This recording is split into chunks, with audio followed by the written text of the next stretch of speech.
As fears around the US debt load start to build, little known auctions are being watched incredibly closely to determine the demand for US debt. The US Treasury auction.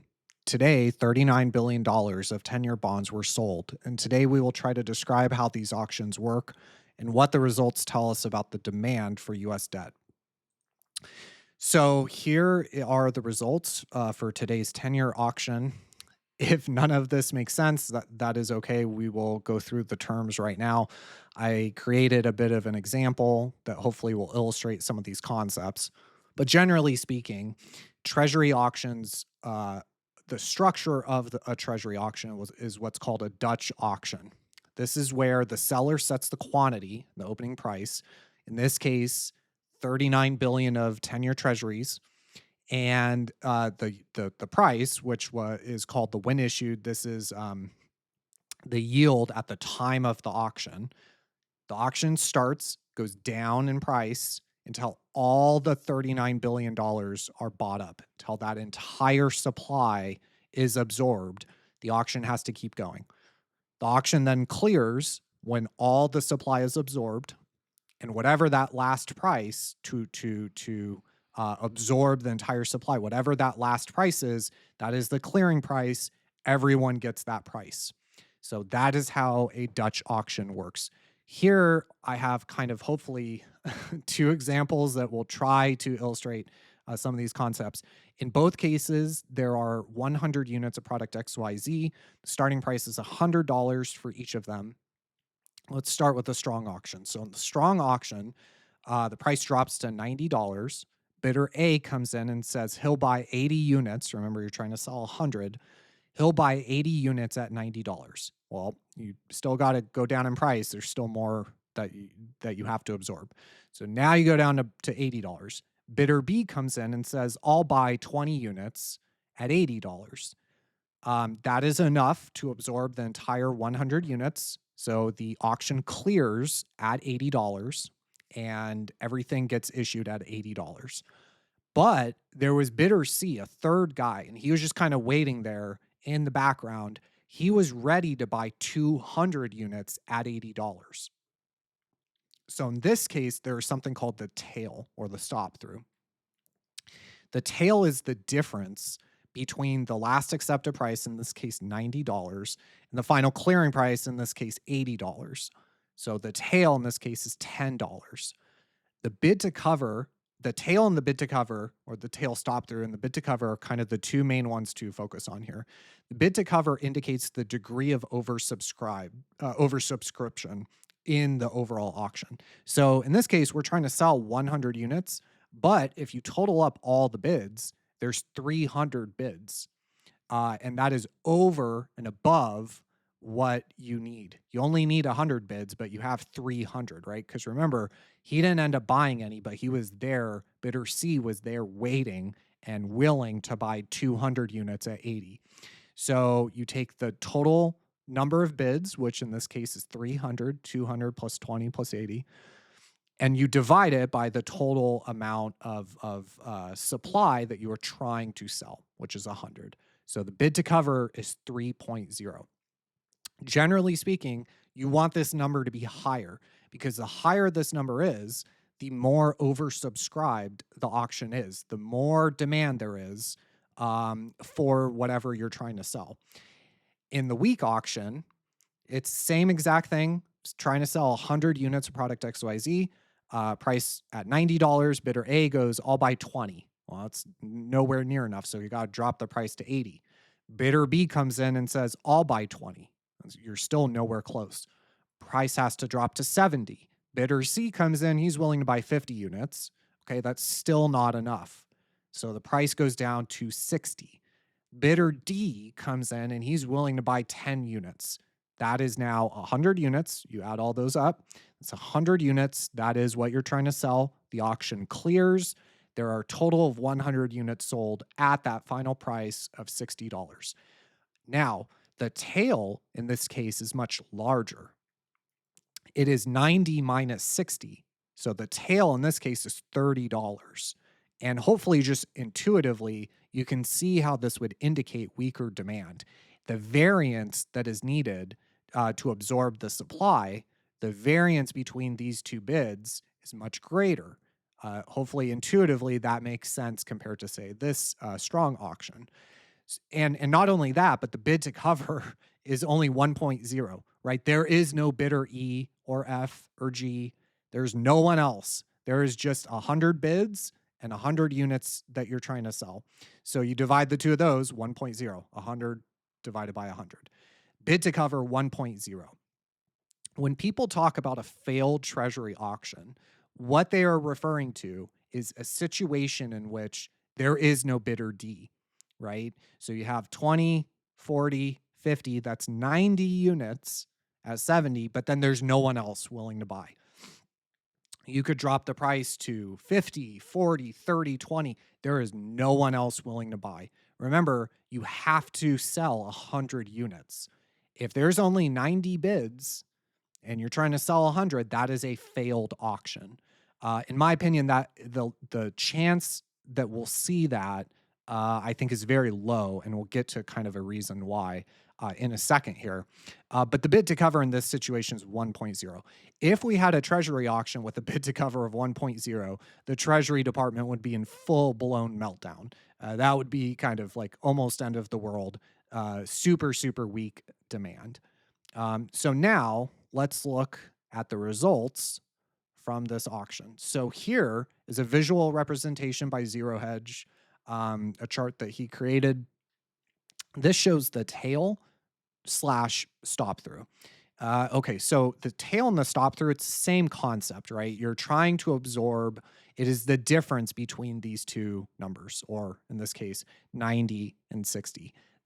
In both of these situations, these are both a tail, meaning the seller has to accept a discount, right? A lower price than the starting price. The starting price you could think of as the when issued, right? This is the price you're kind of the current price that you're trying to sell at. Well, in both of these situations, the seller has to accept a lower, and the tail indicates the degree of kind of variation lower in price.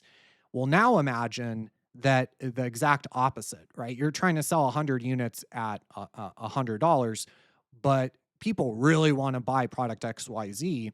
And so there are bids at $110, $120. That is what's called a stop through. So it's basically the same concept as a tail, just kind of going the other direction.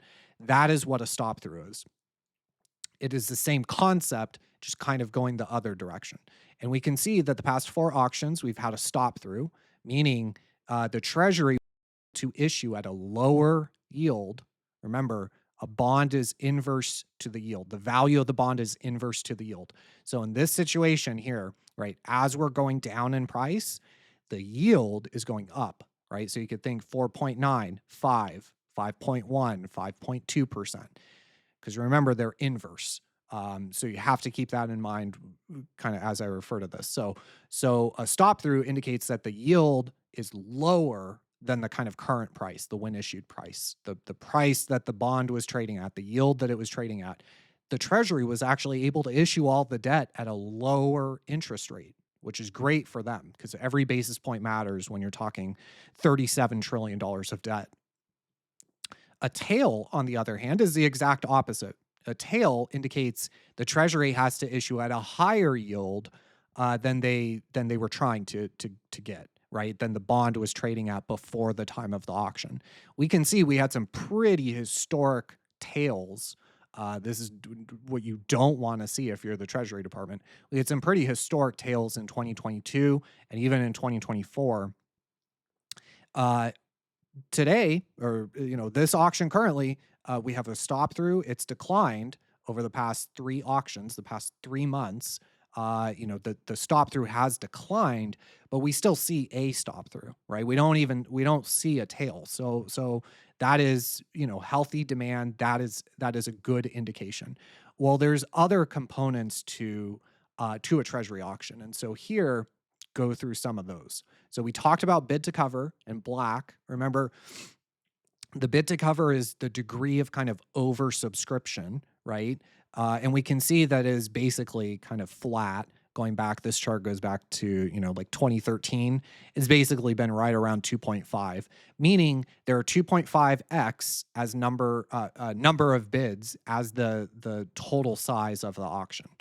So remember, in the case of the example that we were doing, that would be, there are buyers waiting that don't need to get utilized. They are just there, kind of waiting and willing to buy. In this case, at $80, but they're not utilized, right? They are not needed. They're just kind of there to indicate demand.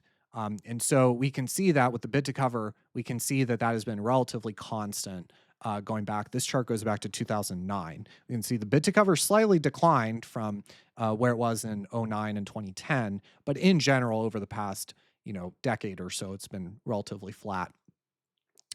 Now there are three other components to indicate. We talked about the tail or the stop through, right? It's same concept, just different directions, indicating kind of opposite, weak demand for strong demand. We talked about the bid to cover. This indicates kind of the degree of oversubscription, the degree to which the bids are outweighing the number of units trying to be sold.